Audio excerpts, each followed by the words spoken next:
I think it's very helpful when institutions or companies have a direct connection between their mission and their operations. And so we do, right? Like we're really trying to provide a largely debt-free, high-quality academic experience, help with the teacher shortage and the nursing shortage, and everything we do every day is kind of supporting that. So that means we have a lot of very motivated, talented, and mission-driven team members, and we have very high employee retention rate, and we've been a top workplace for the last 3 years. And so there's a lot that goes into who our people are. I think we're very blessed in the sense of our executive team. All of them are focused on different parts of the organization, but they're all very mission-driven, passionate about what we're doing every day, and also our people. So we're very focused on the student value proposition, but we're a people business. Welcome to another episode of the CEO podcast. My name is Mario, together with my partner and co-host, Professor Robert Hargrove, where we talked with CEOs and enterprise leaders about what it is to be a successful CEO. Today, we have a very special guest, Geordie Hyland. He's the president and CEO of American College of Education, based out of Indianapolis. Geordie, welcome to the show. Yeah, thanks so much for having me. Let me ask you a question that I was dreaming up before the call. If you were going to introduce yourself to someone at a cocktail party or someone sitting next to you in first class on an airplane, what would you say about yourself? How would you introduce who you are and what you do? Sure. Well, I'd say, hi, nice to meet you, Geordie Hyland. I'm the CEO of American College of Education. We're a unique institution in higher ed. We provide an online pathway for students, but it's not funded by federal debt. And so we are helping to solve the nursing shortage and the teacher shortage. And we're doing that by training teachers, training nurses, but not making them go into debt. And 85% of our students come out with no debt, and about 85% of our students graduate. So we're helping to solve one of the crises in America from an education standpoint, and we're doing it in a new and innovative way, very differentiated from the rest of higher ed and the $1.6 trillion of outstanding students. Do you also have an MBA program there? We do. We have an MBA program for less than $10,000, and we feel that it's a differentiated quality program, and it can really support our career pathways for teachers and nurses. I think if I was sitting next to you on that plane, I'd say, well, that sounds good. That sounds great, actually, but how does the quality of the education you provide compare to, it could be Harvard Business School or Stanford or the Mass General Hospital School of Nursing or whatever? So I think there's a couple of ways to think about quality. But first of all, I would just frame it by saying our typical student is in their 30s, they're working full time. And so we're providing a fully online asynchronous program that's supported by very proactive and passionate teachers. But working adults can study while they have, long obligations or important obligations to their families and also to full-time jobs. And so in terms of the quality, we have a centralized curriculum team with our faculty as subject matter experts, and we're putting together content and courses and programs that are as relevant as possible. And there's lots of scenarios, and we're trying to make the learning as much as job experience as possible. So that's one piece, the quality of the curriculum, the passion and the quality of the faculty. We're very aligned to the workforce, so we're always getting feedback, and we have processes for getting feedback from employers to make sure that our content is living and up to date. And so that's important. And then there's opportunities for job embedded learning in many of our programs where our students can be working and can bring their projects from work into their school experience. So that's a piece of it. I think being able to manage it on top of the full job and family commitments also brings students in that wouldn't otherwise study. So that's really important in terms of being able to provide a flexible platform and offering that can be worked into people's lives. And we know there's a high quality because our students tell us that, our employers tell us that. We have 95% approval rating or satisfaction from our employers in terms of how they think about our graduates. We have extremely high satisfaction rates from our students.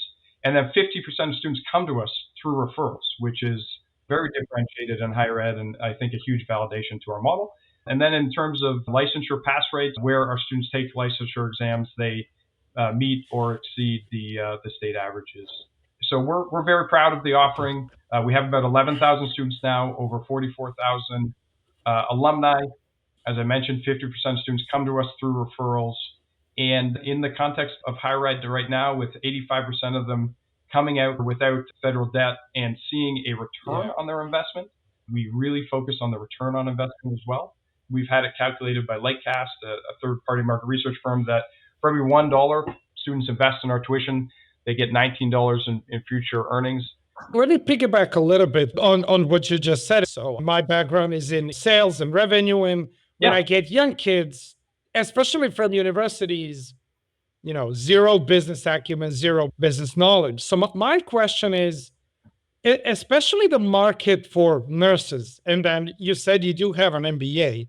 So how did you implement this feedback loop between the businesses and business needs, and then what the curriculums must have in order for the future generations to be competitive? Because, and this is my sense, you finish your 4-year higher ed and already you're obsolete.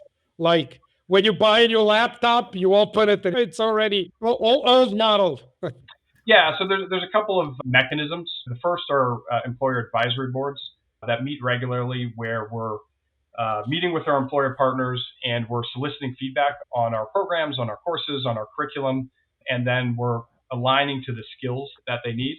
As I mentioned, we have an internal curriculum team, which consists of instructional designers that then partner with our faculty to keep the curriculum updated. We have regular updates to the various courses and programs. So aligning to the skills and then having or then investing in the internal teams and the processes to make sure that we keep the content up to date is very important. We also have regular feedback from our students and also from our employer partners through surveys, where we receive feedback and then we implement action plans. So there's a huge commitment internally to continuous improvement. Very lean and agile model. Yeah. Right. Yeah, for sure. And then another mechanism, there's end of course surveys. So there's another sort of survey mechanism where we can get feedback real time on the courses and the faculty members. But yeah, I think there's a underlying commitment to continuous improvement. And then I think the important thing is just taking action and making sure that there's a holistic view of the feedback and it's prioritized, and then there's project plans. It's sort of the nuts and bolts of just making sure that action is taken to continue to progress. You're making me think of a couple of things.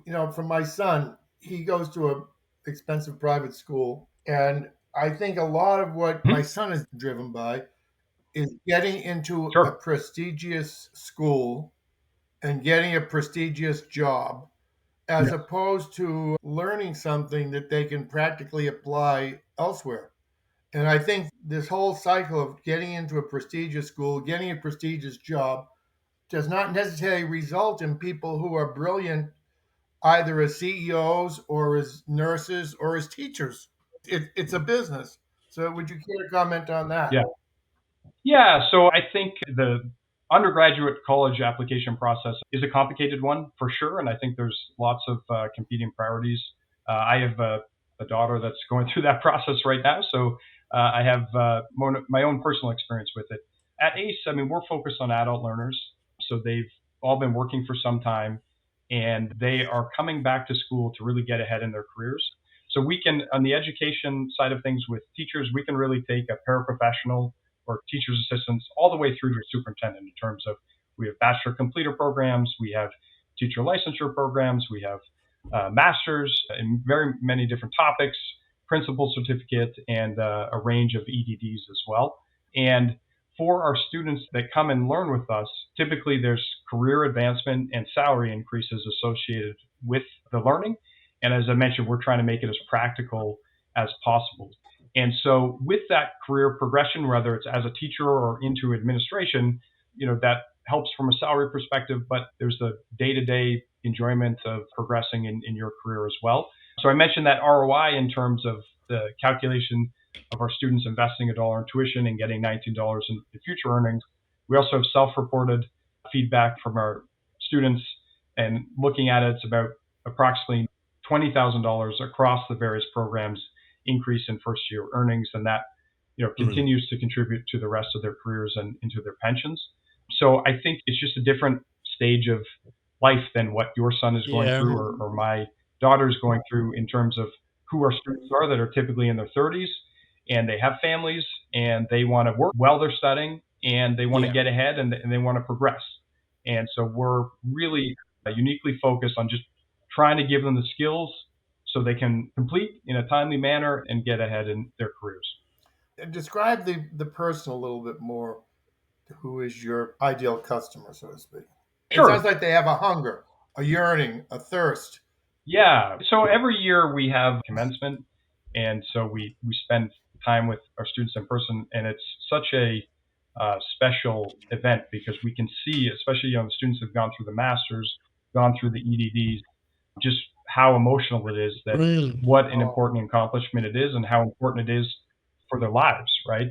And so, typically they're in their 30s, they are working full time. If they're a teacher, they have teacher schedules in K-12. I mean, extremely busy schedules. And then if they have children as well, they have their own personal or parents that they need to provide caregiving to. They have very busy lives. And then they're on top of that, putting in an incredible amount of work to learn and to acquire the skills through our programs. So they're very practical, and they're focused on acquiring the skills that will help them in their careers. What kind of things do people say at the graduation? A range of things. There was lots of tears. One of my favorite moments was when I met with a group of women that were from a school district, and they had a baton. And I guess in their school district, when it's time for someone to come to ACE to get a master's, they pass the baton on, and they had about 5 or 6 names on the baton. And it was just this special opportunity. Right. It was very special. So I think, being able to graduate without debt, many students or graduates said that, they wouldn't have come back to school if they hadn't been able to pay for it term by term and not go into debt. On the other side of things, I often go to events where I meet teachers that didn't go to ACE, and I often hear, I wish I knew about ACE when I was thinking about going back to school, because I'm 20, 30 years out and I'm still paying off my debt. And for me, this is the key question, right? So apart from, student debt, which me coming from Europe, this is a very strange concept for me. But apart from that, what do you see being some of the biggest issue with higher ed? Is it connected with the high tuitions, or with programs and quality, or, as you do keep mentioning, with the return on investment, right? So if I finish like Harvard Law and I pay, I don't know how much, $200K, how much will I get back, right? So is it very like return on investment driven, right? My opinion is that I don't think there are enough tools and enough information out there for students as they're deciding which school to go to help them assess the value proposition.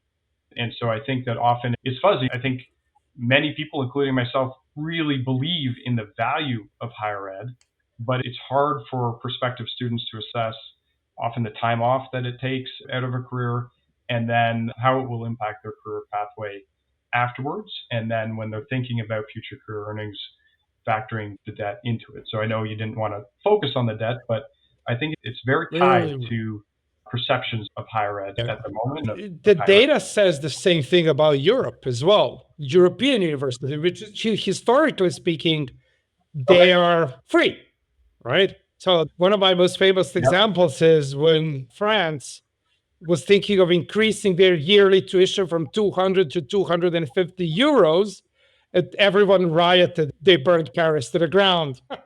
Well, that's a very different context. There is also a decline. It's been forced in, I would say, last 5 to 7 years to basically open its universities to young people from Asia, young people from Africa to come in and study and stay in Europe, right? Yeah, I would think the driver there for would sure be the relevance in terms of just taking the time and then the potential to have a educational experience that's divorced from reality or isn't seen as practical. with lots of alternatives for training or finding ways to progress in a career that is outside of traditional education. Okay, what keeps you up at night? What do you worry about in terms of being the CEO of this school? I think one of the areas I've been focused on over the last year or two is two things. I mean, we have a very good value proposition, so I appreciate you saying that, but we need to raise awareness about it for a couple of reasons. I mean, first of all, there are students that the alternatives would pay a lot of money for and potentially take on a lot of debt if they didn't hear about us. And for the right student, I think it's a great option. So just being able to get the word out about it. Secondly, we have been growing quickly. We've been growing 20% year over year, and we continue to focus on putting in the processes that we need to do to be able to replicate what we do, provide a superior student experience for each student, and to scale properly. So we have very small, low student to faculty ratios, and we scale our student support services based on ratios of support services to students as well. And then, as I mentioned, we really invest in the relationships with the employers and the curriculum. So there's a lot of ways that we can ensure continued quality. That's been a big focus. And I think another one is technological change. And I came in a year or two ago, as you all know, and just making sure that we're properly not only teaching it, but also what we want to do is be able to leverage it to take off administrative tasks so our faculty, our student services can focus on having as rich relationships with the students as possible. So we've been trying out a lot of things there. AI has been with us for a long time. It's just with the rise of large language models, it kind of went into commercial use. But AI that we know, especially in the form of machine learning and maybe a little bit, deep learning, that's been around for some time. Only it's not been so commercially exposed to, right? I think the consumer availability wasn't there.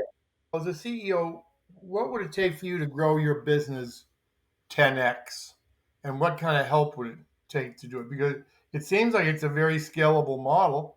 I was just thinking that probably you need some help in scaling it, but what would you need to do to scale it? Yeah, so that's an interesting question. So I think we're in a market where there's lots of options for students, a lot of traditional schools, and so there is a runway for us to continue to raise awareness and to continue to grow. We're currently on a track of about 20% a year, but if we really wanted to accelerate that growth, I think there's strategic areas where we could continue to build out the team and the offering that we have. One of the areas where we have great relationships is with school districts. We have a fantastic field team that spends time with school administrators, and teachers at those schools can come to us, pay for their degree, and then be reimbursed through their school benefits. We could really continue to raise awareness and continue to build out that team that spends time with school districts, and that's a growth area. We also launched given the human capital challenges with teacher shortages and nursing shortages, we launched a solutions team about 2 years ago where we go and work directly with superintendents or hospital administrators where we're providing bespoke solutions to help school districts better attract, retain, and upskill teachers, and hospital systems provide career progression for nurses. And so that's another area where we're seeing a lot of progress, and we feel like we're really helping to contribute to solutions in much needed areas. I was just wondering, you're telling us about all these things that you are doing. There's 4 questions we ask at Masterful Coaching. What have you accomplished? I think you've covered that. What's working? I think you've covered that. And then there's 2 other questions. What's not working and what's missing? So how would you answer those? What's not working, what's missing? So I think in terms of where we focus in the United States. Fortunate in the sense that students outside the United States do find us, and we have at any given time hundreds of students from all over the world. But that's an area where we've never proactively marketed, and that's an opportunity for us to fill in what's missing, I think, in terms of being able to have a more significant global reach. And what's not working? What's not working, I think in some senses, the focus that we have on, I guess, the student value proposition means that we really need to be mindful of how we grow and how we allocate resources. And so many schools that have grown quickly have national TV ads and lots of big national initiatives to raise brand awareness. We're focused on the student, we're focused on teacher and learning. 50% of our students come through referrals. And that's not an area where we're focused, but it's something that I think is helpful for many schools to really raise more brand awareness about themselves. So one of the things, whenever Robert and I begin coaching, either a CEO or someone at the C level, one of the first questions I think in session 2, 3, or 4, we raise the question of the executive team, because the CEO is only as effective as his or her executive team. So tell us if you're okay with it. Let's talk a little bit about your executive team currently, and then we can poke around and explore a little bit around that. Yeah, so I think I'd start by just talking about our executive team and our people. I think it's very helpful when institutions or companies have a direct connection between their mission and their operations. And so we do, right? Like we're really trying to provide a largely debt-free, high-quality academic experience, help with the teacher shortage, the nursing shortage, and everything we do every day is kind of supporting that. So that means we have a lot of very motivated, talented, and mission-driven team members, and we have very high employee retention rate, and we've been a top workplace for the last 3 years. And so there's a lot that goes into who our people are. I think we're very blessed in the sense of our executive team. We have Bryce Peterson as our CFO, Aaron Albert as our CMO, Dr. Geordie Hyland as our Provost and Chief Academic Officer, and then Geordie Hyland as our CHRO, and then Monica Carson as our Chief Growth Officer. All of them are focused on different parts of the organization, but they're all very mission driven, passionate about what we're doing every day, and also our people. So we're very focused on the student value proposition, but we're a people business. And it's the people that ultimately allow us to evolve. And so having less than 5% of voluntary attrition, having a lot of very long-standing employees, and really investing in the training of our people helps to differentiate us. And I think another piece is the executive team is very aligned on our goals, right? And it's really important that those institutional goals that are annual mirror overall organizational health, but then are also aligned towards a 3 to 5 year strategic plan. One CEO Robert and I talked with, and one of the previous podcasts said, he focused 85% of his time on ensuring alignment of his executive team, and he encouraged his executive team to do the same thing with his direct reports.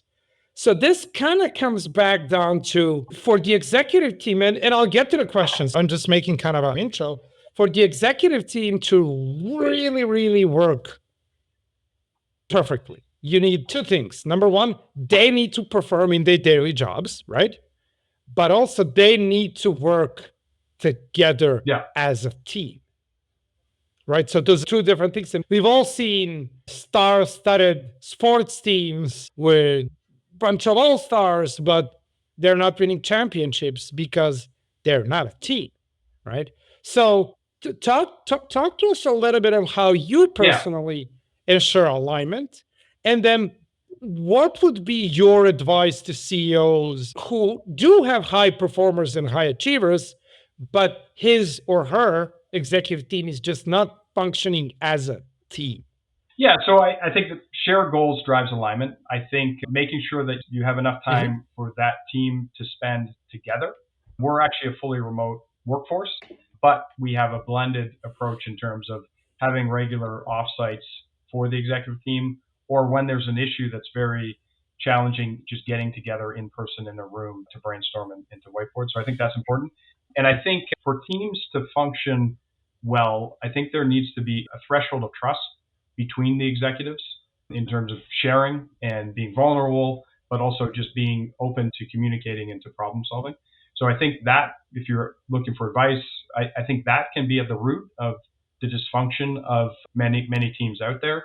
And I think for a CEO, it's really important when those areas are identified, when there's issues that are identified, to make sure they're addressed and to make sure there's open communication and everyone on the team feels comfortable that they can be open in terms of their communicating and that they know that everyone will be treated fairly, but things will be addressed in an open and transparent way. When the executive team members, even just, their team members don't have the psychological safety to say, oh, I think this is wrong, or I don't think this is the direction we should be going. But they kind of keep it quiet because they are afraid of either be ostracized or even, losing their job. Yeah, and I think as a CEO, you try to foster that on your executive team, but then you try to also create that culture across the organization. And so when we have our town halls for all staff, we always have an open Q&A and really encourage questions about anything to try to foster that open dialogue. And we actually have an idea bank in our organization where anybody can put an idea into it. And then we have a staff member that's committed to reviewing those ideas and escalating them. So just creating that environment where, first of all, people feel like they can contribute and they should contribute, and it's important that they do, and that they'll be listened to is another piece of it, I think. Okay, I think that covers the ground of what we wanted to talk to you about. Any further questions? My last comment is I am completely fascinated with what you are specifically doing with ACE, simply because of the data and the numbers. In a time where higher ed has kind of spiraled out of control when it comes to cost, which is me again living in Europe, this should be free to all students. And then you doing such a tremendous job of keeping it current, keeping it relevant, and, just having debt free. I really don't have anything else to add. I'm reminded of what Clayton Christensen said. He wrote the book, The Innovator's Dilemma. And he talked about disruptive innovation. And I think this is a good case study in it. He said disruptive innovation is taking something at a very high price that's only available to a few people at a very high level of quality and making it available to a whole new population of consumers at a cheaper price, at maybe even better quality in some respects, and in a faster form of delivery. I think you're kind of doing all of those things. Well, I really appreciate you saying that. So every day I look at a couple books that are on my desk and Disrupting Class. All right, so there you go. The only thing I can say is I'm glad we had the opportunity to help you spread the word. And if we can do anything further to help you to spread the word, we'd be very happy to. And as coaches, we can't just take a neutral stance. Our job as coaches. So I was going to get into a conversation with you about how you spend your day and how much time do you spend spreading the words. We encourage you to maybe change the balance a little bit more. It's thoroughly impressive that you're growing by 20%. How many people have gone through the program so far? So we have over 44,000 graduates, and we have over 11,000 active students. Okay, so we want to support you and your team in taking it to the next level. If we can help you get the word out, let us know. Really appreciate that. Thank you very much. So thanks, everyone, for joining us. This was a fascinating conversation with Geordie. Geordie, thank you so much for joining us on the CEO podcast. We wish you all the best. Phenomenal business model, phenomenal results. And for everyone out there, just press like, press subscribe, and we will see you in the next podcast. Ciao.